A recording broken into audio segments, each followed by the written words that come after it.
नमस्कार फ्रेंड्स, स्वागत आहे तुमचं बीएस कन्सेप्ट मंत्रा या यूट्यूब चॅनलवरती. तर बघा, काल आपण व्यवहारी अपूर्णांक भाग 1 पाहिला. त्याच्यामध्ये 2 अंकी संख्यांची बेरीज होती. आता यामध्ये 3 अंकी संख्यांची बेरीज करणार आहोत. व्यवहारी अपूर्णांक भाग 2 मध्ये आपण काय करणार आहोत? 3 अंकी संख्यांची बेरीज. तर ती बेरीज कशी करा? तर बघा, खाली काय आपलं म्हणजे ज्या संख्या दिल्या त्या 4/5 प्लस 3/2 प्लस 5/3. तर 5 आणि 2 आणि 3 ही जे काही संख्या दिलेल्या आहेत, हा जो छेद दिलेला आहे, हा छेद आपल्याला समान करावा लागेल. म्हणजे तिरकस गुणाकार फक्त 2 स्टेपसाठी होता. आता 3 संख्या राहिल्या, 4 संख्या राहिल्या, तर आपल्याला काय करावं लागेल? पाया समान करणे. मग तो कसा करा? तर बघा, पाया समान करणे म्हणजे काय? एकतर लसावी काढा. जर तुम्हाला लसावी येत नसेल, तर अशी संख्या शोधा की ती संख्या सर्वांच्या पाढ्यात म्हणजे 5च्या पाढ्यात, 2च्या पाढ्यात, 3च्या पाढ्यात येईल. मग ती संख्या कोणती असेल बरं? तर 3 दुणे 6 आणि 6 पंचे 30 म्हणजे 30 ही संख्या 5 सक 30 म्हणजे 5चा 6 वेळा गुणाकार केला तर काय येईल? 30 येईल, बरोबर?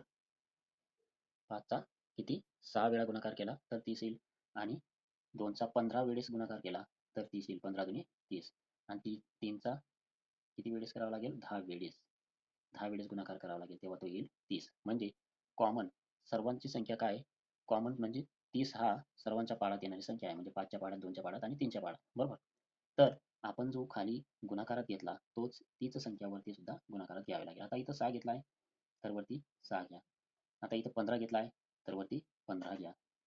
पुन्हा आता इथं 10 घेतला आहे तर वरती 10 घ्या, बरोबर?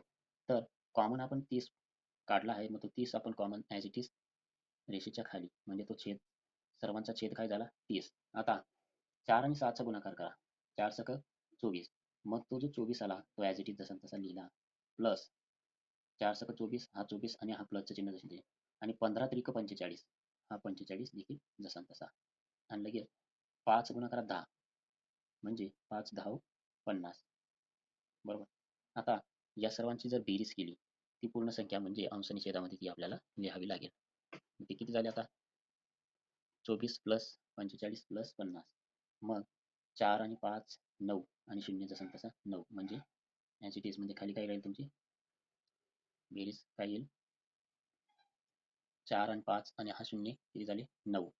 9 ॲज इट इज आणि 2 4 6 6 आणि 5 11 म्हणजे टोटल 119 छेदात काय येईल?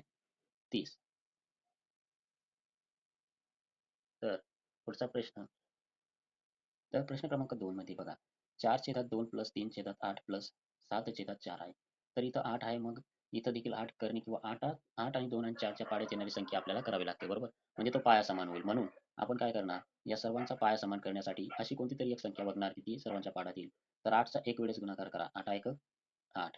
4चा 2 वेळेस करा. 4 दुणे 8 आणि 2चा 4 वेळेस करा. 4 दुणे 8. मग आता आपल्याला कॉमन संख्या सापडली. मग ती काय करणार आपण? छेदात ॲज इट इज कॉमन संख्या आपण लिहिणार, बरोबर? मग छेदात काय लिहिणार आपण? हा छेदात आपण 8 लिहिला समजा. आता 8 आपण म्हणजे कॉमन संख्या पाय आपल्याला सापडलेला आहे. तर आता पुढची प्रोसेस काय? जर तुम्ही खाली 4 गुणाकारात घेतला तर वरती देखील 4च गुणाकारात घ्यावा लागेल, बरोबर? मग 4 घेतला. आणि आता येथे काय घेतला आपण? 1 घेतलाय तर वरती आपण काय घेणार? 1 घेणार. पुन्हा इथं 2 घेतला आहे तर वरती काय घेणार? 2 घेणार, बरोबर? मग आता 4 आणि 4चा गुणाकार केला तर 4 चोक 16. मग 16 प्लस आणि 3 1 3 प्लस किती मग आता? 7 दुणे 14. हे झाले 14, बरोबर? मग आता या सर्वांची बेरीज करा. मग या सर्वांची बेरीज केली तर मग किती झाली? 3 आणि 14 झाले 17. 17 आणि 16 सोडून 32 1 33 म्हणजे टोटल वरती किती आले? म्हणजे अंशात आले तुमचे 33, बरोबर? किती आले? 33 आणि खाली छेदात काय आला? छेदात आला तुमचा 8. म्हणजे तुम्हाला व्यवहारी अपूर्णांकची जी भाग 2 मध्ये दोन संख्यांची बेरीज होती ती तिरकस गुणाकाराने आपण करायचो. आता 3 संख्यांची बेरीज आपण पाया समान करून त्यांची बेरीज केली, बरोबर? आता पुढचा टॉपिक आहे व्यवहारी अपूर्णांकांचा गुणाकार. गुणाकार हा अत्यंत सोपा आहे. तर मग पुढच्या भागामध्ये म्हणजे याच्यामध्ये गुणाकार क्वेश्चन नंबर 1 तर बघा 1/4 गुणाकारात 2/3. जर तुम्हाला इथं कटछाट करता आली तर कटछाट करा आणि ॲज इट इज यांचा गुणाकार म्हणजे वरच्या संख्यांचा वरचा गुणाकार ॲज इट इज पण लिहिता येतो. 2 1 2 आणि खालच्या संख्यांचा खाली गुणाकार लिहा. 4 त्रिक 12.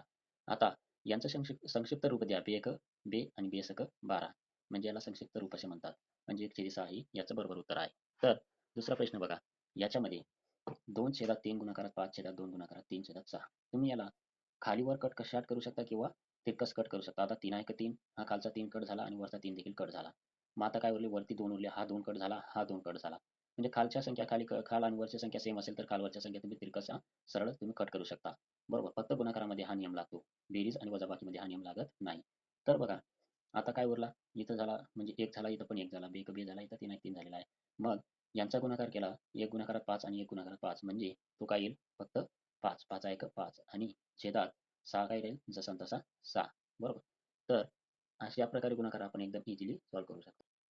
तर क्वेश्चन नंबर 3 मध्ये बघा 4/5 4/5 गुणाकारात 3/8 गुणाकारात 4/3 आणि गुणाकारात 2/4 तर 4 हा 4 1 4 इथं कट झाला आणि इथे खाली देखील 4 आहे. हा 4 1 4 कट झाला. तर आता अजून कॉमन संख्या कोणती आहे? 3 1 3 आणि हा 3 1 3 कट झाला. मग अजून 4 1 4 आणि 4 दुनी 8. आता इथं 2 उरला आणि इथं 2. बे 1 बे आणि बे 1 बे. म्हणजे सर्व संख्या आपण जवळपास कट केल्या आहेत. तर बघा आता खाली काय उरला? 5 1 5 आणि वरती 1 उरला. म्हणजे वरती फक्त काय राहिला? 1 1 1 म्हणजे या सर्वांचा गुणाकार केल्यास 1 येईल आणि खाली काय येईल? 5 येईल. म्हणजे 1/5 हे आपलं बरोबर उत्तर असेल. तर नेक्स्ट क्वेश्चन बघा. तर ह्या टाईपमध्ये आपण बघणार आहोत भागाकार. व्यवहारी अपूर्णांकांचा भागाकार करताना जी आता जर समजा 4/5 आणि भागाकारात 2/5 आहे, तर याला गुणाकार व्यस्त करावा लागेल. म्हणजे हा 4/5 ॲज इट इज राहू द्यायचा आणि पुढची संख्या म्हणजे 4/5 आपण ॲज इट इज लिहायचा 4/5 आणि हा भागाकाराचा काय करायचा? गुणाकार आणि हा 2/5 यांना रिप्लेस करायचा. म्हणजे 2 खाली घ्यायचा आणि 5 वरती घ्यायचा. बरोबर? म्हणजे 5 काय झाला? वरती आणि 2 काय झाला? खाली. आता कट-शाट करता येतं. बरोबर. 5 1 5 आणि 5 1 5. बे 1 बे आणि बे दुने 4. खाली उरला 1 आणि वरता उरला 2 म्हणजे 2/1 म्हणजे याचं फायनल उत्तर काय राहील मग? याचं फायनल उत्तर राहील 2. बरोबर. मग याचं फायनल उत्तर आलेलं आहे 2.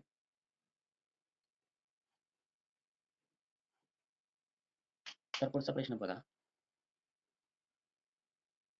पुढचा प्रश्न काय म्हणतो? 3 अंकी संख्यांचा भागाकार आहे. म्हणजे याला काय करायचं तुम्हाला? ॲज इट इज हा जी पहिली जी संख्या असेल, आता ही 3/4 आपण काय करणार? ॲज इट इज लिहिणार.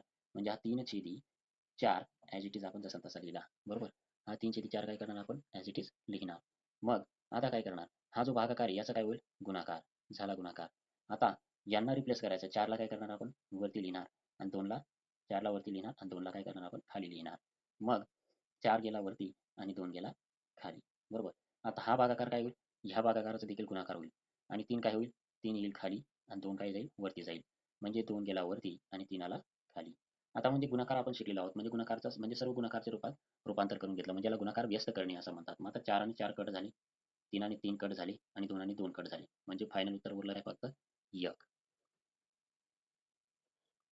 तर अशा प्रकारे आपण अतिशय सोप्या पद्धतीने एका थोड्याशा छोट्याशा व्हिडिओमध्ये आपण व्यवहारी अपूर्णांकांचा बेरीज, भागाकार, गुणाकार आपण पाहिलेला आहे. म्हणजे याच पद्धतीने आपण पुढचे प्रश्न तुम्ही सॉल्व्ह करा.